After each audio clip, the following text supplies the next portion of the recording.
বিসমিল্লাহির রহমানির রহিম। আসসালামু আলাইকুম। আপনি কল্পনা করুন, পুতিন আজ ট্রাম্পকে একটি বার্তা পাঠিয়েছে। সে বলতেছে, "ট্রাম্প বাবু, এটা হচ্ছে আমার লাস্ট অফার।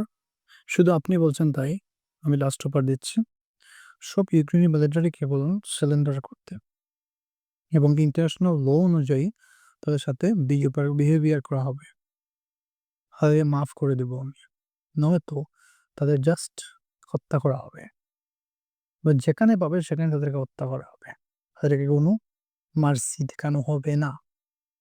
রাশিয়ার একটি জায়গা নাম হচ্ছে কুর্স্ক এবং ২০২৪ সালের অগাস্ট মাসে ইউক্রেনীয় মিলিটারি সেটা প্রায় 1300 কিলোমিটার্স জায়গা দখল করে ফেলে।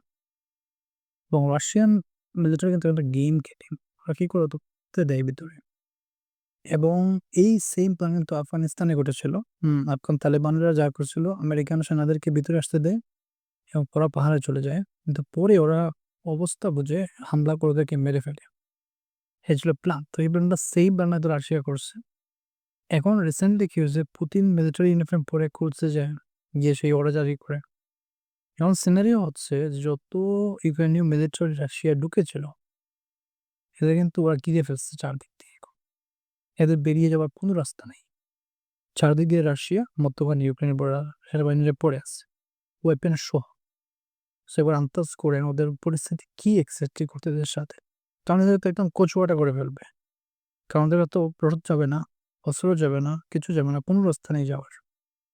সো এটা কতটা ডেঞ্জারাস ইউক্রেন মিলিটারির জন্য এটা আসলে আন্দাজ করা যায়। সো অনেক বড় কোনো ঘটনা ঘটতে যাচ্ছে খুব তাড়াতাড়ি। রাশিয়া এবং ইউক্রেন যুদ্ধের মধ্যে আমরা হয়তো দেখতে পাবো। হয়তো আমরা এটাও দেখতে পাই যে তাদের সাথে একটা ডিল হয়ে যাবে এবং যুদ্ধ বন্ধ হয়ে যাবে। না হয় আরো বড় পরিসরের যুদ্ধ শুরু হবে। আজ এ পর্যন্ত। আসসালামু